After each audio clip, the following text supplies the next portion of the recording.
நீங்கள் பலர் செய்வதெல்லாம் பார்க்குறீங்க. சரத்குமார் செய்வதெல்லாம் நீங்கள் செய்வீங்களா? நான் திடீர்னு ஒரு கிணத்துல குதிப்பீங்களா?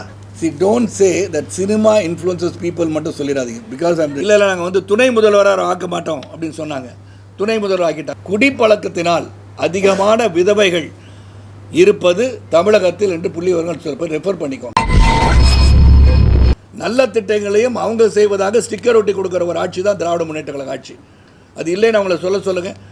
நான் இங்கே கேட்குறது வந்து டைனாஸ்டி ரூல் இல்லை அப்படின்னு சொல்கிறதுக்கு நான் ஒரே ஒரு உதாரணத்தை மட்டும் இங்கே சொல்ல ஆசைப்பட்றேன். வந்து உதயநிதி ஸ்டாலின் வந்து அரசியலுக்கே வர மாட்டேன்னு அவரே சொன்னார். உங்களுக்குலாம் தெரியும். அப்புறம் வந்து அவர் சட்டமன்றத்தை வந்து எம்எல்ஏ ஆக்கிட்டாங்க. இன்னும் அவர் மந்திரி ஆக மாட்டாருன்னு சொன்னாங்க.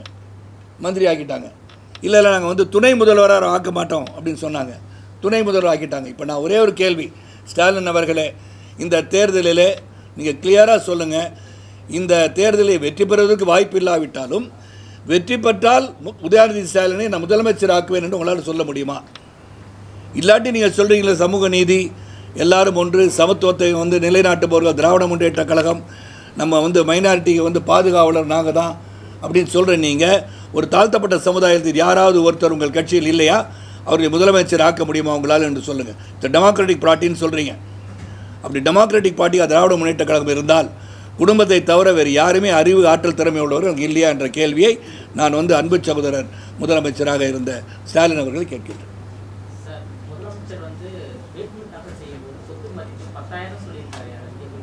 அது நான் எப்படிங்க பார்க்குறது? அவர்கிட்ட 10,000 ரூபா தான் வந்து வங்கி கணக்கில் இருக்குதுன்னு சொல்கிறதும் இதெல்லாம் வந்து நான் இதை பற்றி ஒன்றும் சொல்ல விரும்பலைங்க. அது மக்களுக்கே தெரியணும்ல.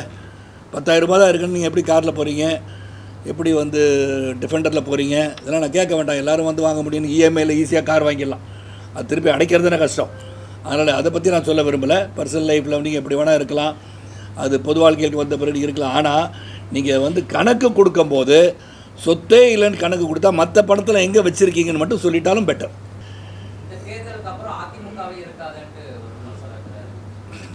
இந்த தேர்தலுக்கு அவங்க இருக்க மாட்டாங்கன்னு சொல்கிறது முதல்ல இவர் சொல்கிறான்னு நினைக்கிறேன். ஏன்னா ரெண்டாவது நான் சொல்கிறது ஊழலை பற்றி உங்களுக்கு சொன்னேன். தொடர்ந்து ஊழல் இட்ஸ் கரப்ஷன். இந்த government is full of corruption. அதை மாற்றவே முடியாது. அது கேண்டேருவாக இருக்கட்டும், மூர்த்தியாக இருக்கட்டும், நீங்கள் பொன்முடியாக இருக்கட்டும். அந்த பொன்முடி மட்டும் அவர்கள் என்ன பண்ணுறாரு, பொன்முடி அதோட அவதூறாக அவரை பேசுகிறாங்க. உனக்கெல்லாம் பஸ் பாஸ் நான் இலவசமாக கொடுத்துருக்கேன், நீ கேள்வியை கேட்கக்கூடாதுன்னு சொல்கிறார். எவ்வளோ விஷயங்கள் கீழ்த்தரமாக பெண்களை இழிவுபடுத்துகின்ற ஒரு ஆட்சி என்று சொன்னால் இவர்கள் தான். அப்போ இவங்க என்ன பண்ணிடணும், நீக்க வேண்டாம் அவங்களெல்லாம்? ஒரு ஜனநாயகத்தில் ஒரு ஆட்சியாளர்கள் சிறந்த முறையில் ஆட்சி செய்பவர்கள் மகளிரை இழிவுபடுத்தி கொண்டிருக்கிறார்கள். You degrading women in this government. அது நடந்துக்கிட்டே இருக்குது. அண்ட் ரெண்டாவது, போதையை பற்றி நம்ம சொல்ல வேண்டியிருக்கு. நான் சொல்லிடுறேன், நான் வச்சுருக்கேன். போதை கலாச்சாரம் வந்து ஊடுருக்கா இல்லையான்னு உங்கள் எல்லாருக்குமே தெரியும். It is ruining our society, ruining the future youth of a கண்ட்ரின்னு சொல்லணும் இந்த ஸ்டேட். அப்போ இது ஊடுருவதை தடுத்திருக்கிறார்களா உங்களால் சொல்ல முடியுமா? நெஞ்ச தொட்டு கஞ்சா கலாச்சாரமும் போதை கலாச்சாரமும் மெத் கலாச்சாரமும் டாஸ்மாக் நீங்கள் எடுத்துக்கோங்களேன். ஒரு டாஸ்மாக் கடையில் வந்து 30,000 பேர் வந்து இது பண்ணுறான்னா ஒரு பிரைமரி ஹெல்த் சென்டர் வந்து எவ்வளோ இது பண்ணுறான்னு பார்த்து கணக்கு எடுத்து பார்த்தீங்கன்னா நீங்கள் தன் போதைக்கு தான் அதிகம், ஒரு மாத்திரை கூட கிடைக்காது. ஸோ அப்படி இருக்கிற ஒரு சூழலில் இவங்க ரெவன்யூவே வந்து is based on only the revenue from TASMAC. அப்போ அது என்ன நடக்குது? அவருக்கு அரசுக்கு ரெவன்யூ வருது, அது ஏன் தடுக்கிறோன்னு நினச்சிங்கன்னா இந்த வருமானத்தில் நீங்கள் என்ன பண்ணுறீங்கன்னு யோசனை பண்ணி பாருங்கள். இந்த பேக்ட்ராப் ஆஃப் திஸ் எவ்வளோ பேர் விதவைகளாகிறாங்க தமிழகத்தில் மட்டும்தான். ஆல் இண்டியா லெவலில் புள்ளி விவரங்கள் சொல்கின்றன. இந்த குடிப்பழக்கத்தினால் அதிகமான விதவைகள் இருப்பது தமிழகத்தில் என்று புள்ளி விவரங்கள் சொல்ல ரெஃபர் பண்ணிக்கோங்க.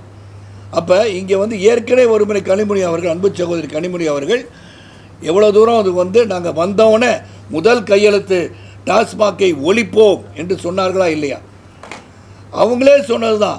தமிழகத்தில் அதிகமான விதவைகள் உருவாகுவதற்கு காரணம் இந்த டாஸ்மாக் கடை தான் அப்படின்னாங்க. இன்றைக்கி அதுக்கு நீ என்ன சொல்கிறீங்க? How you not found any other alternative revenue source? உங்களால் முடியல இல்லை? அப்போ you are not develop the state.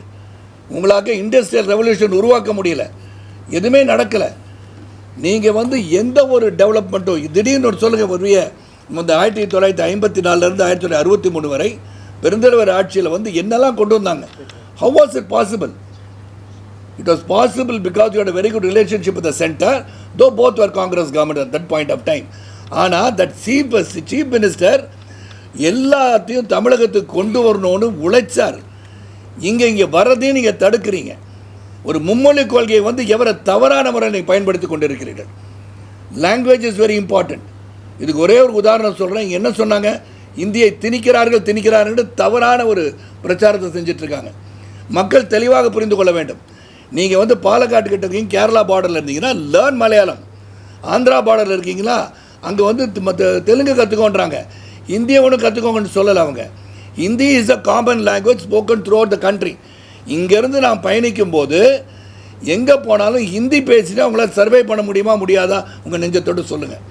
இதனால் ஒரு கோயிங் பேக் இந்த இன்டர்நேஷ்னல் லெவலில் 1965 when Singapore separated from Malaysia, அப்போ லீ குவான் யூ வந்து என்ன நினைக்கிறாருன்னா, there are Chinese, there are Malays and there are Tamils. இவங்க தான் 3 major population citizens in Singapore. Singapore ஒரு ஸ்லம் மாதிரி இருந்துச்சு. அப்போ under developed place. He took a challenge to develop Singapore. அப்போ என்ன பண்ணார்? ஒரு காமனாக என்ன பண்ணலாம், மலையை வச்சா தமிழர்களும் கோத்துக்கொள்வார்கள், அப்புறம் சீனர்களும் கோபித்துக் கொள்வார்கள் அப்படின்னு சொல்லி மலையை வச்சா இவங்க 2 பேரும் கோச்சிக்குவாங்க, ஒரு ஒற்றுமையை உருவாக்க முடியாது சொன்னோன்னே the common language that was used in English broadly said by Lee Kuan Yew. அப்போ லீ குவான் யூ எடுத்த முடிவு சரியான முடிவாக இருந்தனால் சிங்கப்பூர் வளர்ந்தது.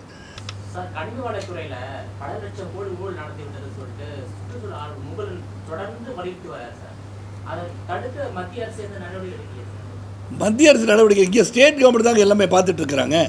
இது வந்து சென்ட்ரல் கவர்மெண்ட் வந்து இவங்க வந்து டெய்லி கண்காணிக்க முடியலல்ல.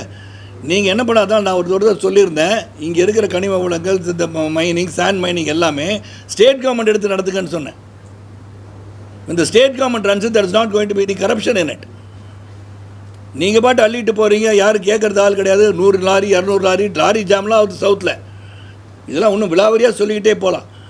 ஸோ என்னை பொறுத்த வரைக்கும் இந்த 2026 தேர்தலில் திராவிட முன்னேற்ற கழக ஆட்சி அகற்றப்பட வேண்டும். காரணங்கள் ஊழல், போதை, பெண்கள் அவமதிப்பு, there is no development whatsoever.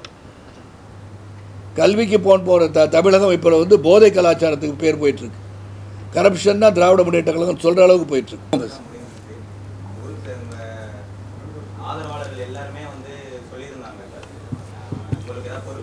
ஆமாம் ஆமாம். இப்போ வந்து தேர்தல் வந்து 2026 தேர்தலை சந்திக்க போயிட்டுருக்கேன். அந்த ஆதங்கத்தை ஏற்கனவே மாநில தலைவரை வெளிப்படுத்தி மறுநாளே போய் ஒரு மனு கொடுத்தது நீங்களும் பார்த்துட்டீங்க. அதற்கான எல்லா பணிகளும் செய்து யாருக்கெல்லாம் ஒன்றும் பதவி போடாமல் இருக்காங்களோ அது உடனடியாக கண்காணிக்கப்பட்டு அந்த பதவிகள் வழங்கப்பட்டு கொண்டிருக்கின்ற என்ற மகிழ்ச்சியான செய்தியை உங்களுக்கு தெரிவிச்சுக்கிறேன். அது போக நான் வந்து என்ன பண்ணணும், சரத்குமார் எப்படி இருக்கணும், how they want me to be in the national level of the state level, let them decide after 2026. உங்களை எல்லாம் வெற்றி விழாவிலே சந்திக்கிறேன். தேர்தல் பிரச்சாரத்தில் செல்ல இருக்கிறேன்.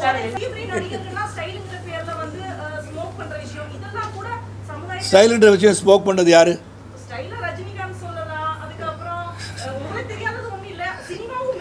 இல்லை ஒன்றே ஒன்று சொல்லிடுறேன். See, don't say that cinema influences people மட்டும் சொல்லிடாதீங்க. Because I'm the industry. ஒரு நிமிஷம் let me complete. I am from the industry. நான் வந்து புரட்சித் தலைவர், மக்கள் தலைவர்களை பார்த்து நான் வளர்ந்துருக்கேன். இப்போ அதே மாதிரி பல படங்கள் நான் பார்க்குறேன். நீங்கள் பலர் செய்வதெல்லாம் பார்க்குறீங்க. சரத்குமார் செய்வதெல்லாம் நீங்கள் செய்வீங்களா? நான் திடீர்னு ஒரு கிணத்துல குதிப்பீங்களா? குதிக்க மாட்டேங்க. ஒரு நிமிஷம் இருங்க. ஒன் செகண்ட் இல்லை. See, there is certain level that you maintain your fan following also. எதை பண்ணணும், அறிவு ஆற்றல் திறமையுடன் பேசும்போது நல்லதை எடுத்துக்கோங்க, தீயவே ஒழிச்சிருங்க. இவர் இந்த மாதிரி தூக்கி சிகரெட்டை போட்டார், அதே மாதிரி நானும் போடுவேன்றது அவர் அந்த படத்து காட்சிக்காக தேவைப்பட்டது செய்திருக்கலாம். அதை நீங்கள் பின்பற்ற வேண்டும் என்பது இல்லை. அப்போ வந்து சினிமாவில் வந்து அருவாள் எடுத்து வெட்டிட்டு இருக்காங்க. இப்போ வெட்டிட்டு இருக்க முடியுமா? அவர் வெட்டுறார், நான் வெட்டுவேன்னு சொல்கிறது வந்து you should use your sense. இவ்வளோ தான் நான் சொல்லுவேன். என்னை பொறுத்த வரைக்கும் cinema is an entertainment media. We are that entertain your people. Take the good things out of it, leave the bad things out of it.